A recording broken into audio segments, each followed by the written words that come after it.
exhibit is about the past 100 years of police violence here in Chicago, and also the resistance to that violence, which has happened ever since the police were formed and continues to this day.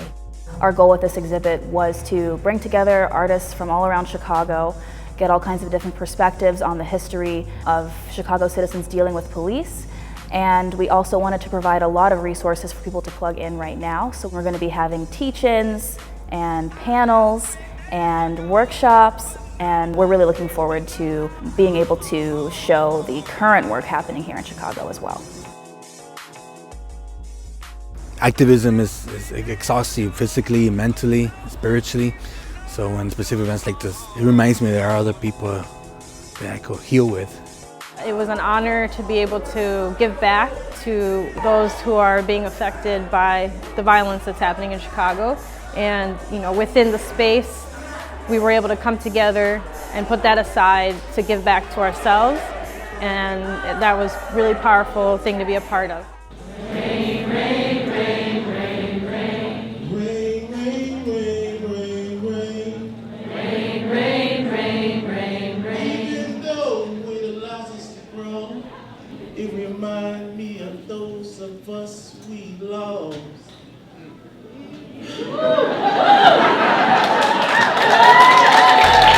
We also did want to make sure that we were talking about police and state violence in a cohesive way and not saying that these are isolated incidents, these are one-off, these are examples of bad cops. And so our message as a collective is one of prison and police abolition. And we wanted to make sure that we were using this exhibit as a chance to talk about that narrative, to invite people to ask questions, to reflect on what that really means, because it's not a simple question, it's not a simple solution.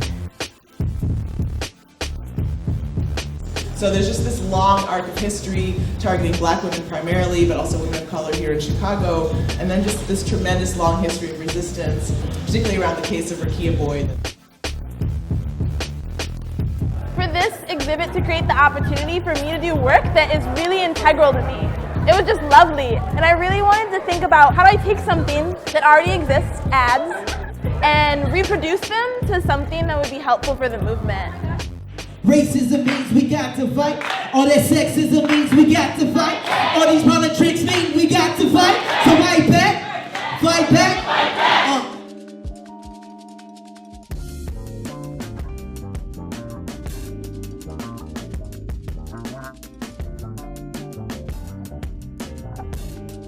Ron said he wants to get gangs, kids, and guns off the streets.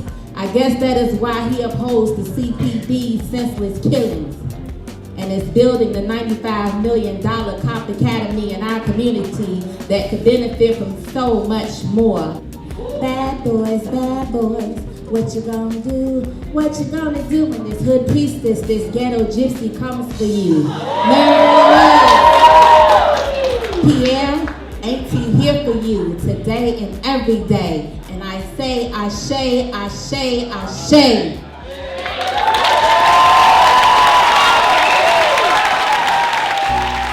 One way that people are able to kind of like move forward in the current systems is by losing their memory. Prisons thrive on forgetting, right? And rendering people invisible. And so does policing. Policing is kidnapping people and taking them away and disappearing them. And we're told we can't move on and do something different if you still want to keep bringing up that thing that happened that one time. Remembering it and honoring especially people that we've lost, I think are key to creating truer systems that are going to hold ourselves to higher accountability. There must be a way out. Memories that bind, revenge and loss. Now is the password we got to open all the doors. Bang, the love we should fire is mine and yours. I'd wanted to make a poster about Manuel Ramos ever since 1969. He stayed in my memory, even though I had not known him personally. The crimes that end their lives are remarkably monotonous. They play out in such similar ways, but the lives behind those stories are all completely unique. And through those, we can find connections with each other. The first impulse on the part of the police is to justify the killing. So they begin to immediately circulate an account. They had a gun, they had it coming, they were thugs, and on and on and on. This installation allows the family members, particularly the mother, to tell the story in their own voices, what happened and how it's changed their lives. I can recall the time we were at some friend's house, and this older lady was being disrespected. He didn't know her from the Man in the Moon, but he saw that and he just instantly went to her rescue.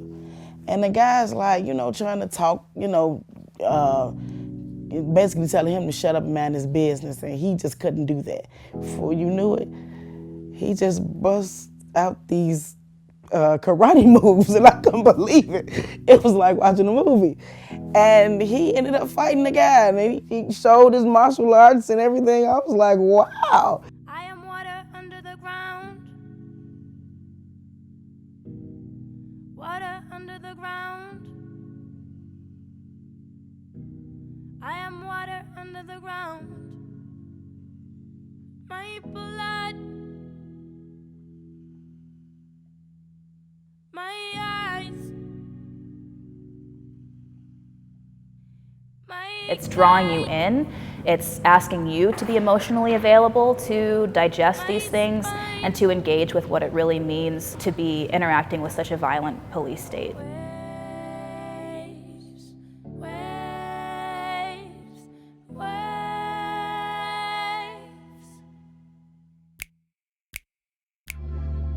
Art changes society. My hope is change society in such a way that the people understand that they have to have control of the police. Sometimes if you have a single image, it's easy to look at the image, look at the message, and then sort of discount it. Just move to the next image and the next message. But my hope is that by superimposing images on top of other images, you're drawn into looking more deeply into the image, looking more deeply into the message that the image conveys. And my hope again is that that brings you closer to the message itself. And it's not so easy to dismiss it. So we have a world in which over 90% of our media is corporate in the first place. All of the rest that most of us were seeing was going through a corporate filter anyway on the other end of that. And now that corporate filter is deciding that you don't get to see most of what's coming from publications. Like, this cannot be separated from the corporatocracy that we're living under in general, and we cannot afford to separate the corporatocracy from our understanding of policing. We're going to have to look to things like zines more. We're going to have to start digging back into our history more in terms of being creative about how we proliferate news and knowledge and analysis. It is our duty to be imagining those solutions and really saying that it is possible, and coming together as a community. This night really showed we have power and we have numbers. If we can convince ourselves or be told that the forest is a barren place with nothing for us to eat, we will starve to death. If we learn that in fact there's a lot of low-hanging fruit, then we will be happy and sassy. We see the possibilities that we believe that we can see.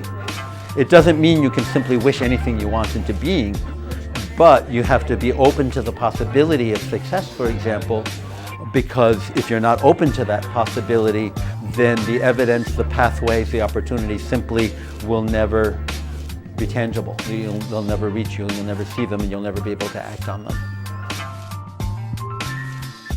We can continue to create new mythologies that can challenge these old ones. It's just that simple. It's really made up shit. Like, all of these systems of oppression is just made up shit. And I always love seeing people taking it upon themselves to be like, hey, I can just make up some shit too. And I can make up some shit that's better than what's happening right now. I think this was a really interesting opportunity to reach people who maybe are feeling some kind of way, who want to get involved but don't know how, but we have to create the environments for that to happen. Sanctuary in our head. Protest turned to song. Mama, mama, can't you see a future where our babies aren't policed? Us in all our breath, in all our hopeful splendor, just waiting to be released. 'Cause we are not free today, but someday soon I imagine it's so. Off of this planet, light years away. Universe we can call our own. You will sing to me. We are all we need. Sing to me.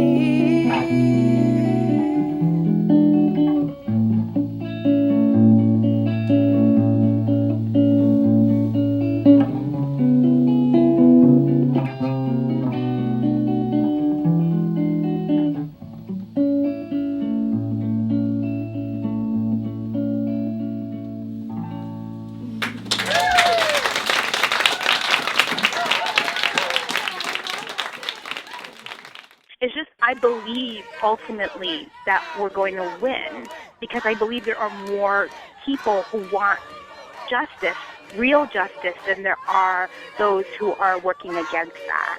And I don't also take a short-time view. I take a long view, understanding full well that I'm just this tiny little part of a story that already has a huge antecedent and has something that is going to come after that I'm definitely not going to be even close to around for seeing the end of.